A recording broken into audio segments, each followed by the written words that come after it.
Hi, I'm David.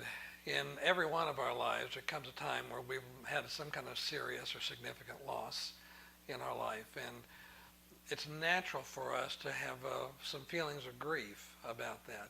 As a matter of fact, we worry about people who don't seem to be able to grieve over a loss. They've shut themselves off to it, or they just don't feel emotionally attached, or they won't let themselves feel emotionally attached. But the truth of the matter is it happens to all of us.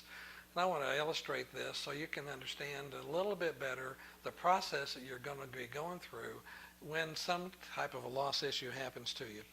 Let's just say that life is going all along just fine and you're walking this direction and things seem to be going wonderfully well, but you get over here and all of a sudden there's no ground underneath you.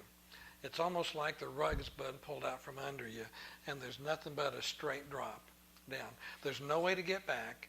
And all of a sudden what you find is you find yourself in a free fall, going all different kind of directions and wondering what in the world happened to you. During this free fall, this is the first couple of stages of the grief cycle are what take place here. First, there is just a sense of shock that you don't have anything to stand on. I mean, you're looking down and there's no ground underneath you.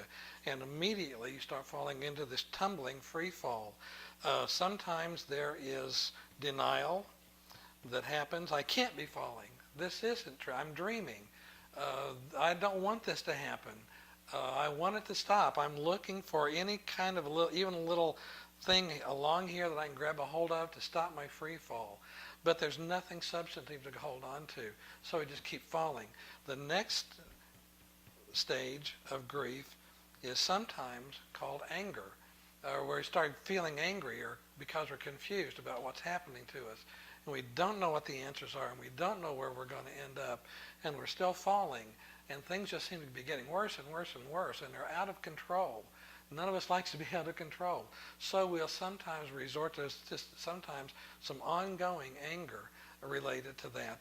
Sometimes some people will do what is called bargaining. This is kind of saying, God, if you will stop this free fall from happening, I won't say this bad word anymore.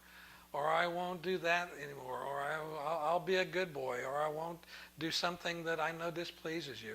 And just can you stop the pain? Can you stop the confusion? Can you stop the all of this free-falling tumbling that I'm doing? I'll do anything to get out of this. And I think it's because sooner or later what we know is we're going to hit bottom. And at the bottom is where true sorrowing takes place. And we live in a world where sorrow is kind of misunderstood, and we really don't like the feeling that we have when we've been hurt by some tragedy that has happened into our life. But the truth of the matter is we have to sooner or later hit bottom and feel the pain and the weight of whatever it was, whatever loss we had here up at the very beginning. So we go through these stages, and finally we do the sorrowing. A lot of people, interestingly enough, once they get down here, don't seem to be able to find their way out. They just keep feeling sorry for themselves. They just keep sorrowing, and they just keep getting worse and worse and worse, and they start feeling real gloomy. And even here, we hear them say things like, I just don't think I'll ever get out of this. The end is near. I just don't know if I can ever recover. And I don't even know if I want to recover.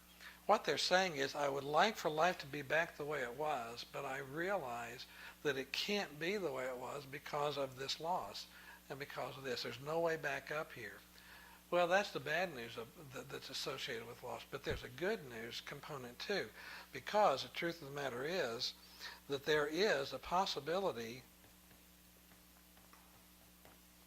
of recovery from it. And what we have to do is to be willing to say, I'm just not going to stay down here in the pit. As much as I'm hurting right now, I'm going to take whatever action I need to take to get a little bit better. The way that I draw this is I kind of think it's not a bad idea to build a little ladder here, where we get back to some of the basics of real living, and we start getting back into doing things like our Bible reading and our praying, going to church, getting out and socializing with people, we've had a loss here, that something has been ripped away from us, but we have to kind of get back. It's kind of the proverbial get back on the bike and keep riding it. Keep going. If you fall off a horse, get back on it and keep riding it. And what we do in our counseling is that we build a ledge out here so you can stand on this and you can be pretty secure that you're not going to slide back into this true sorrowing. This is building some new friendships, building a new support system, going to counseling, going to grief groups and different kind of things like that, so that they can hold you up and gird you up. And then we build another little ladder up to the next step and another little ladder up to the next step. And one of the neat things that happens is that once we get on this new plateau, if we draw the map like this, at this point in time, had we not encountered this grief or this loss, we would be standing on this level. But now that we have encountered it and we've survived it and we've recovered from it, we're standing on an even higher plateau. And we've grown from this experience. Are we glad that we had the loss? Well, obviously, never glad that we've had the loss. But when we do the process and the work that it takes to fully recover, we always, always come out stronger. So if you've experienced some recent loss in your life or even a loss from years ago that you just don't feel like you've been able to recover from, there is help. And that help is found through getting back into the flow of life, getting back into your Bible study and reading. Perhaps a support group or some counseling would be helpful for you, and doing other kind of things that help you to become a more strong and healthy person on the other end of it.